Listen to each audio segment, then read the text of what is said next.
মধ্যপ্রাচ্যের উত্তেজনা ক্রমেই বেড়ে চলেছে। স্থানীয় দেশগুলো এজন্য ইরানকেই দায়ী করেছে। সর্বোচ্চ নেতা খুন হওয়ায় ইরান প্রতিশোধ নিতে উপসাগরীয় বিভিন্ন দেশে মার্কিন সামরিক স্থাপনা সহ হোটেল, বিমানবন্দর ও শক্তি সংক্রান্ত স্থাপনাগুলোও লক্ষ্য করেছে। ভবিষ্যতে হামলা আরও বাড়ার আশঙ্কায় বিশ্বজুড়ে উদ্বেগ সৃষ্টি হয়েছে। সাম্প্রতিক সময়ে বাহরাইন জানিয়েছে, রাজধানী মানামার যুক্তরাষ্ট্র নেভির ৫ম ফ্লিটের সদর দপ্তর লক্ষ্য করে ক্ষেপণাস্ত্র হামলা চালিয়েছে ইরান। কুয়েতের প্রতিরক্ষা মন্ত্রণালয় জানায়, আলী আল সালেম বিমান ঘাঁটিতে কয়েকটি ব্যালিস্টিক ক্ষেপণাস্ত্র আঘাত করতে চেয়েছিল, তবে সবই কুয়েতি প্রতিরক্ষা ব্যবস্থার মাধ্যমে ধ্বংস করা হয়। কাতারের প্রতিরক্ষা মন্ত্রণালয় জানায়, দেশটিতে হামলা প্রাক অনুমোদিত নিরাপত্তা পরিকল্পনা অনুযায়ী প্রতিহত করা হয়েছে। আল উদেইদ বিমান ঘাঁটিতে যুক্তরাষ্ট্রের সেনাদের উপস্থিতি সত্ত্বেও ক্ষেপণাস্ত্রগুলো ধ্বংস করা হয়। সাম্প্রতিক ৪ দিনের সংঘাতে উপসাগরীয় দেশগুলোতে ইরানি ক্ষেপণাস্ত্র এবং ড্রোন আক্রমণ তীব্র হয়েছে। বাহরাইন জানিয়েছে, তাদের বিমান প্রতিরক্ষা ব্যবস্থা ৭৩টি ক্ষেপণাস্ত্র ও ৯১টি ড্রোন ধ্বংস করেছে। সংযুক্ত আরব আমিরাতের প্রতিরক্ষা মন্ত্রণালয় জানায়, ১৮৬টি ক্ষেপণাস্ত্র ছোড়া হয়েছিল, যার মধ্যে ১৭২টি ধ্বংস করা গেছে। সংযুক্ত আরব আমিরাতে অন্তত একটি ক্ষেপণাস্ত্র ভূমিতে আঘাত করেছে। ৮১২টি ইরানি ড্রোন শনাক্ত করা হয়েছে, ৭৫৫টি ধ্বংস করা হয়েছে।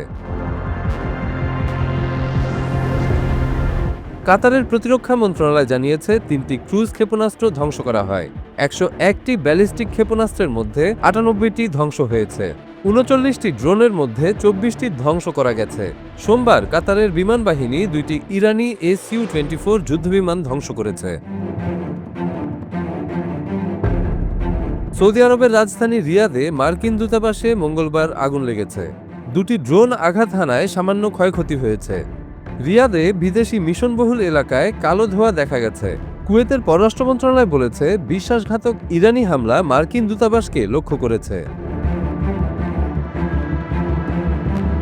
কাতারের রাষ্ট্রীয় সংস্থা কাতার এনার্জি ইরানি হামলার কারণে রসলাফান ও মেসাইদে LNG উৎপাদন বন্ধ করেছে। সৌদি আরবের সবচেয়ে বড় তেল রিফাইনারি রাস তানুরা ২টি ইরানি ড্রোন আঘাতের কারণে অচল। ইরানি কর্মকর্তারা বলছেন, এটি একটি ইসরায়েলি ভুয়া হামলা ছিল। ইরানের পররাষ্ট্রমন্ত্রী আব্বাস আরাকচি বলেছেন, বাহরাইনের হোটেল লক্ষ্য করা হয়েছিল কারণ সেখানে যুক্তরাষ্ট্রের সেনারা ছিলেন। বিশ্লেষক লুসিয়ানো জাকায়া বলেছেন, ইরান শুধু এক জায়গায় নয়, প্রায় 10টি স্থানে একযোগে হামলা চালাচ্ছে এবং এটি তাদের সামরিক সক্ষমতা প্রদর্শন। উপসাগরীয় অন্যান্য দেশের প্রতিক্রিয়া এখন যাই থাকুক, ইরানের এসব হামলা শুধু খামেনি হত্যার প্রতিশোধ নয়, এটি গোটা অঞ্চলের স্থিতিশীলতা ও শক্তি অবকাঠামোর ওপর প্রভাব ফেলতে যাচ্ছে। ক্ষেপণাস্ত্র ও ড্রোন হামলার মধ্যেও উপসাগরীয় দেশগুলো সতর্ক দৃষ্টি রাখছে এবং আন্তর্জাতিক পর্যবেক্ষকরা পরিস্থিতি সতর্কভাবে পর্যবেক্ষণ করছেন।